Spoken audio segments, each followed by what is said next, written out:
His Excellency Mr. Denzil Douglas, Prime Minister and Minister of Foreign Affairs of St. Kitts and Nevis. Your Excellency, Mr. Denzil Douglas, you have the floor. Thank you, Madam President. Colleagues, Excellencies, distinguished guests, ladies and gentlemen, I represent the island nation of St. Kitts and Nevis, the smallest nation in the Western Hemisphere, and in fact, one of the smallest nations in the world.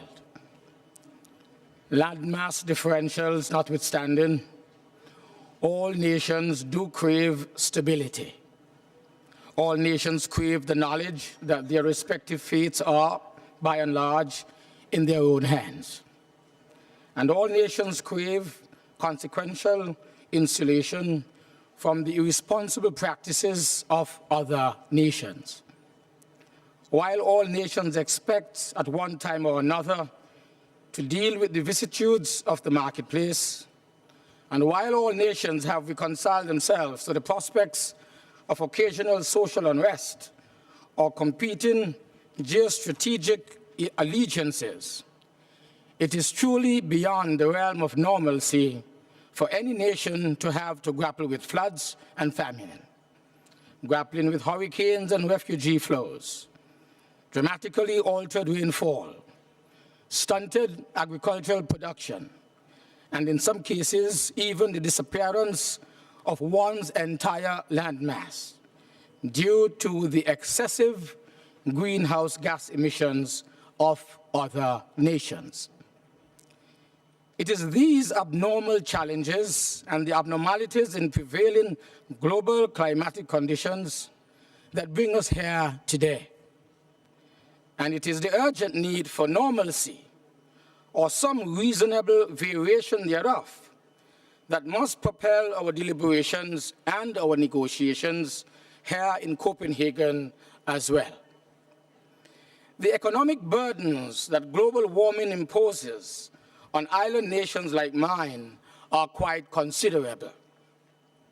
Coastal revetment, desalination imperatives, and other programmatic demands require us to shift scarce taxpayer dollars away from pressing national priorities in order to address the destabilizing environmental impacts that major greenhouse gas emitters have on us.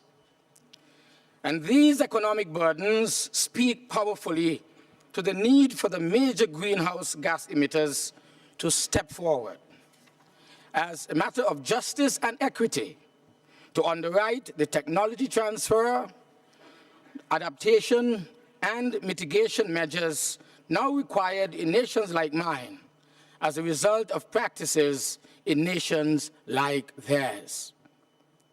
St. Kitts and Nevis has carefully analyzed the discussions and positions that are on the table. The best option would be a legally binding agreement to strongly encourage our fellow world citizens that this issue should not be taken lightly. The challenges before us cannot be treated as mere COP decisions. We have to determine definitively that we want to save this planet and all of its diverse peoples. Mr. President, when the Alliance of Small Island States called for the stabilization of the Earth's temperatures below 1.5 degrees centigrade of the pre-industrial levels and the 350 parts per million of carbon dioxide equivalent in the Earth's atmosphere, it was definitely for our survival. We recognize that 2 degrees centigrade and 450 parts per million were quite unrealistic.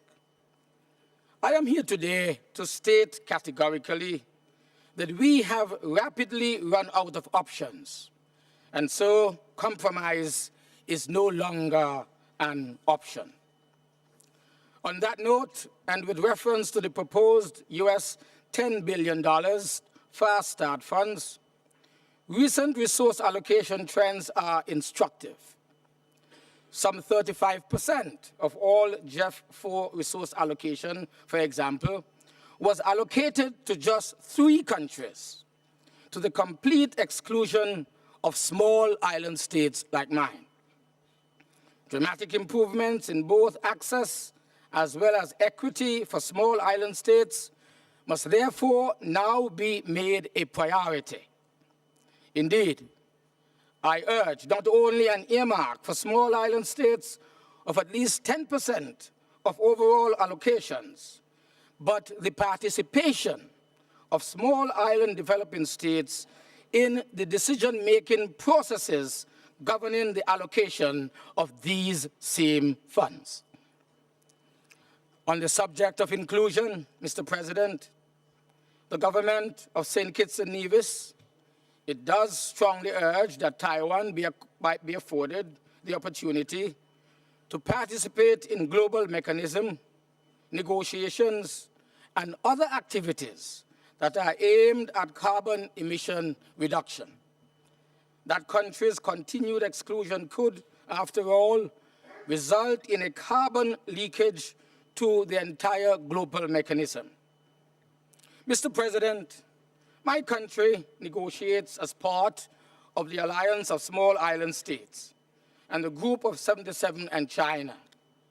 In this process, we are split along the lines of annex and non-annex parties. However, as small islands, whether the ton of greenhouse gases comes from Annex 1 or a non-Annex 1 party, is quite immaterial. It will sink my country nevertheless.